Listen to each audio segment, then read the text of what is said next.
Hey everyone, Jeff here. Today I've got a vinyl update to do. I've picked up a lot of records lately, all sorts of different genres, so should be something for everybody here. Hope all you guys in the VC are doing well, and yeah, I guess that's it. I'll jump straight into it. The first record I want to show here is Ride Like the Wind by Freddie Hubbard. Freddie Hubbard is, of course, an excellent trumpet player that's played with just about everybody in jazz. And from what I'm hearing here so far, this sounds like it's much more funk and jazz fusion oriented than anything that I've heard from Freddie Hubbard before. But found this at a flea market for a couple bucks and figured why not give it a shot. So that's what we'll be listening to in the background. Next album I got here is Switch by Golden Earring. And this was the album that came out right after Moontan and 1975. So, kind of at the peak of Golden Earring's career. And this is good, kind of proggy hard rock. I like this band quite a bit. And I wouldn't say that this is the best album from Golden Earring that I've heard, but there's lots of solid tunes on here. And I found this for $2. So really cool to get it. And speaking of Moontan, I did also find a copy of that. This is Golden Earring's Moontan, and this is usually considered their seminal album. The first Golden Earring album that you should check out. And from what I've heard, I would probably agree. It has Radar Love on it, of course, but the rest of the album is much more progressive and big and bombastic. And I really, really enjoy this album. And this is the censored cover. So, not the most desirable pressing, but still really cool to get, and really great music here. Next album here was kind of a blind buy. It's a group called Saris, and this is their self-titled album, and I believe their only album. But I just picked this up in a thrift store because it says evocative new age music from Japan. And that kind of piqued my interest. I tend to like listening to new age and ambient music when I'm falling asleep, and not, I don't mean that in a bad way, but it's really helpful for me to just relax with this sort of stuff and chill out. And so I picked this up just because I like having some new age records to relax to. And this album is okay. The first song is really good. It's instrumental, very atmospheric, very spacey, but after that it kind of gets into very smooth kind of pop jazz influence territory, and it almost sounds like a smoother version of the Police, but not nearly as interesting in my opinion. There's a couple decent tracks on this album, but on the whole it's really nothing to write home about. So still cool to get, only for $1, but not something that I would recommend you go and rush out to buy. Next one here, Welcome to My Nightmare by Alice Cooper. This is the first Alice Cooper album after, he kind of split with the band. And this is very bombastic 70s hard rock. And really classic album. And I found this at a flea market for a couple bucks. So really, really nice to get that. Next one here, I saw this at a flea market as well. And this was $2, I think. Where Flamingos Fly by Gil Evans. And I've never listened to any solo Gil Evans albums, but I'm just familiar with his work with Miles Davis. So I figured, this wouldn't be a bad one to pick up. I think it was recorded in like 1971, but then it wasn't released until like 10 years later.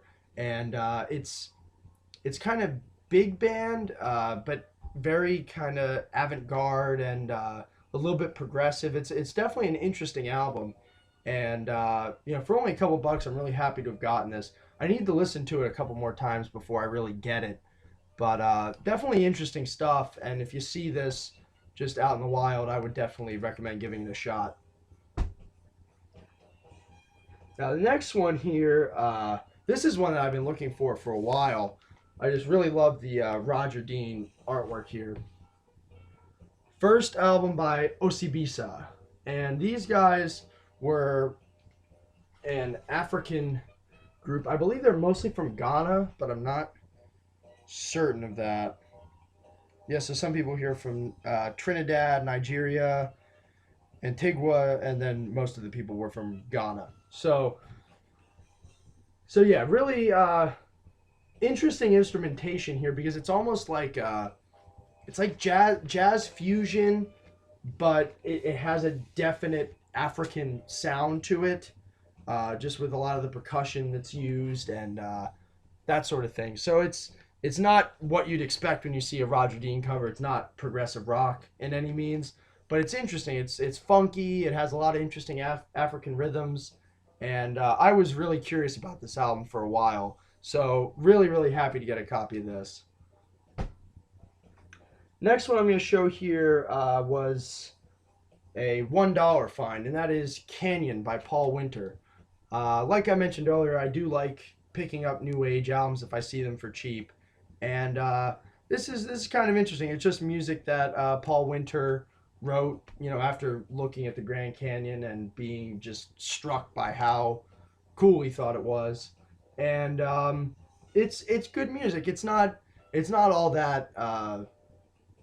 It's not gonna like grab your attention and really blow you away. I don't think, or at least it didn't for me. But it's definitely a nice listen, very relaxing. Some interesting instrumentation here as well. There's oboe, cello, soprano sax. There's desert drum, pipe organ. So it's definitely an interesting album. And if you're a fan of more new age oriented stuff, definitely not a bad thing to pick up. So very happy to get that for $1. Next one here was a flea market find, Bark at the Moon by Ozzy Osbourne. And I'm pretty sure this was the first album that he put out after Randy Rhoads died at the age of, I'm not sure, but way too young. That's for certain. But in any case, first Ozzy Osbourne album without Randy Rhoads. And I'm not the biggest Ozzy Osbourne fan, to be honest. I think my favorite Black Sabbath albums are the ones with Dio as the singer. I've never really been the biggest fan of Ozzy's voice, but this is still definitely a solid album. And Bark at the Moon, the title track in particular, is pretty good. So yeah, nice to get this. It was only a couple bucks, so that's cool. Next one here, Crosby, Stills, Nash and Young, Deja Vu. I don't know how, but somehow I did not have this album until now, and I never listened to it until like a week ago.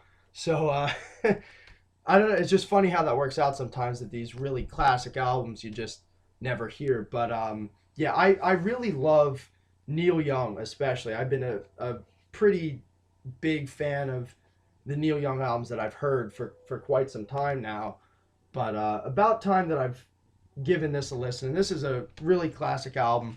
Lots of great tunes on here. And yeah, so very happy to finally have a copy of this. This was a really big hole in my collection. I just never found a copy in good condition for a decent price. So really nice to get this.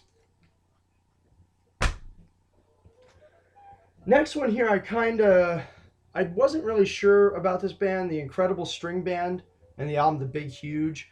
I didn't really know much about them. I just heard the name before, and it looked like the sort of thing that might be up my alley. I need to listen to it again, but nothing about this really made that big of an impression on me.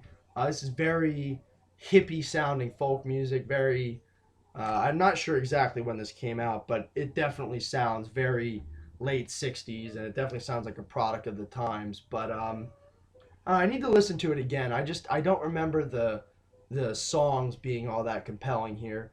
But yeah, I'll need to listen to it again because I looked and a lot of people really like this album. So cool to get it. This was only a couple dollars at a flea market, so very nice to add that to the collection. Next one I've got here is the Steve Morse Band and the album Stand Up.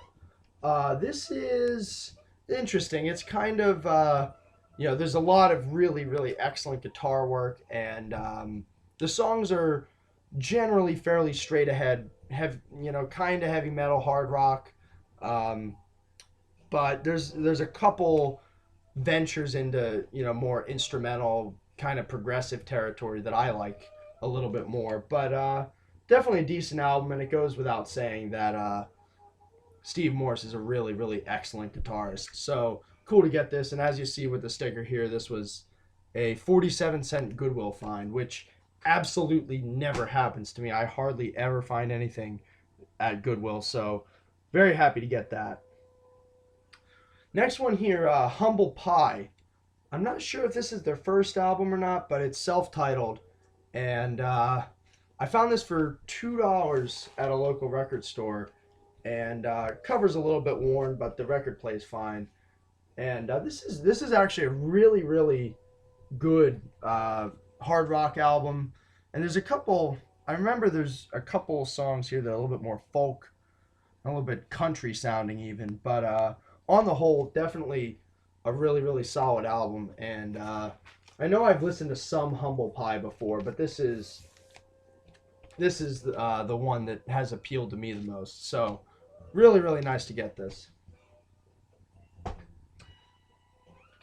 Now, at that same store where I found that for $2, I also found Whirlwinds by Deodato for $2.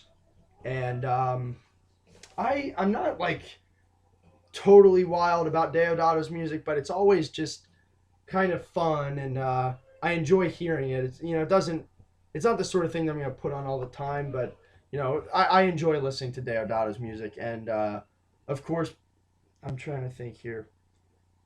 Yeah, we've got Billy Cobham on drums here, and Billy Cobham for me is one of my biggest inspirations as a drummer. I just really look up to him, and so anything with Billy Cobham I'll pick up. So cool to get this for $2, and good record too. So nice to get that.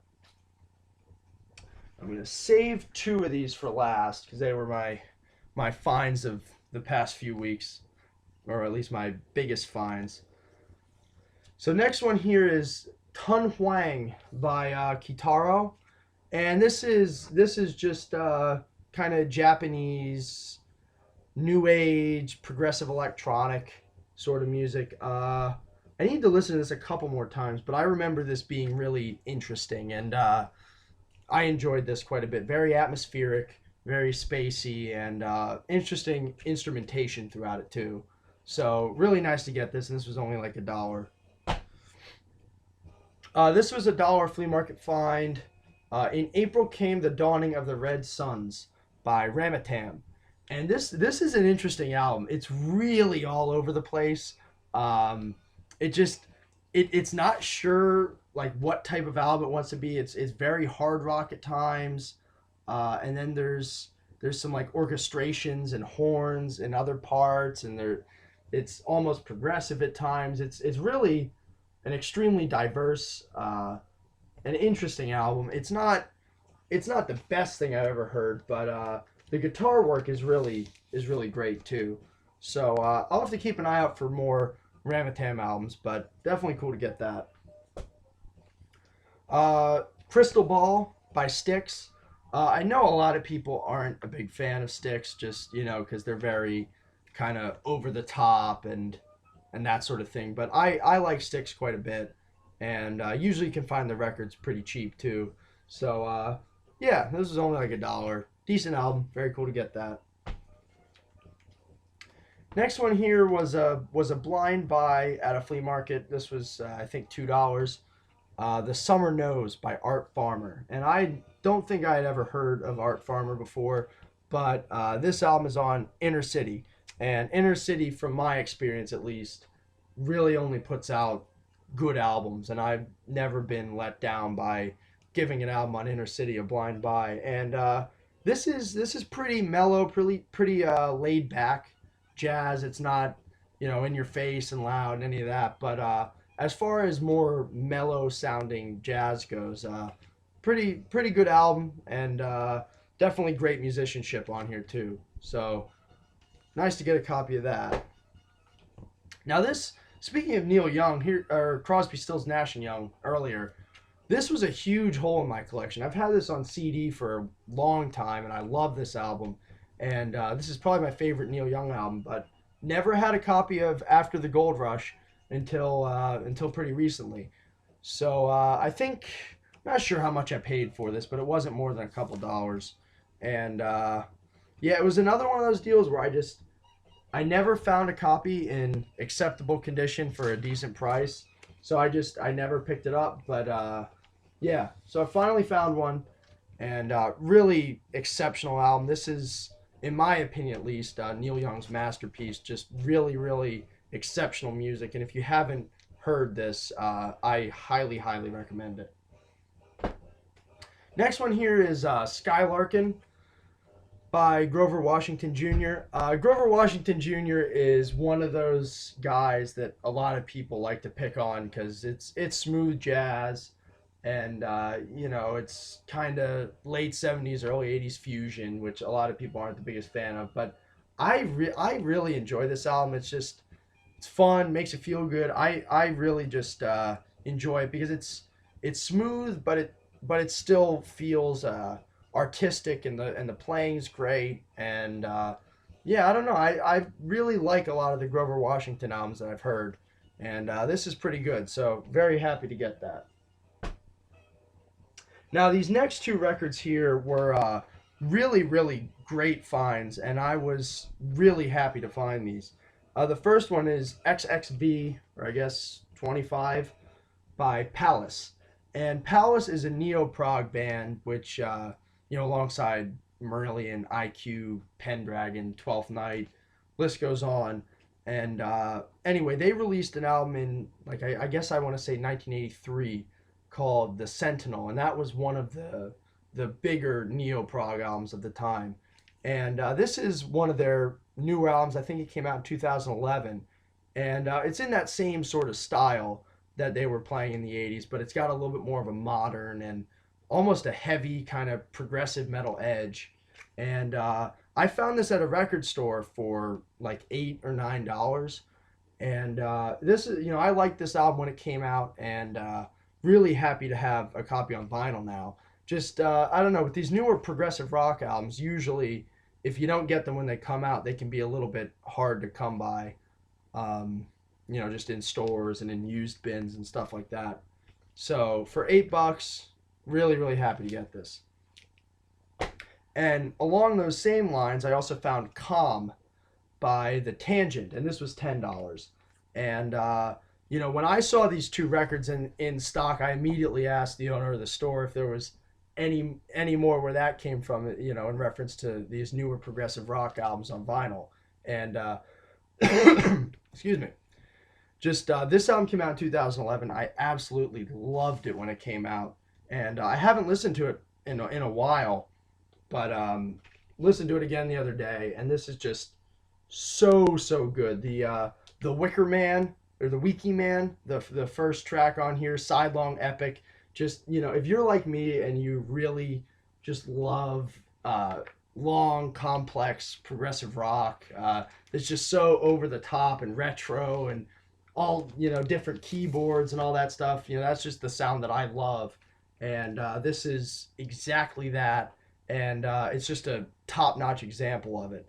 So The Tangent, if you haven't heard of them, highly recommend checking out some of their stuff, and this is a great place to start as well. So that was definitely my find of the month. So that concludes today's video. Hopefully you guys enjoyed some of these records. You know, maybe you want to check out some of them, and I'll see you all next video.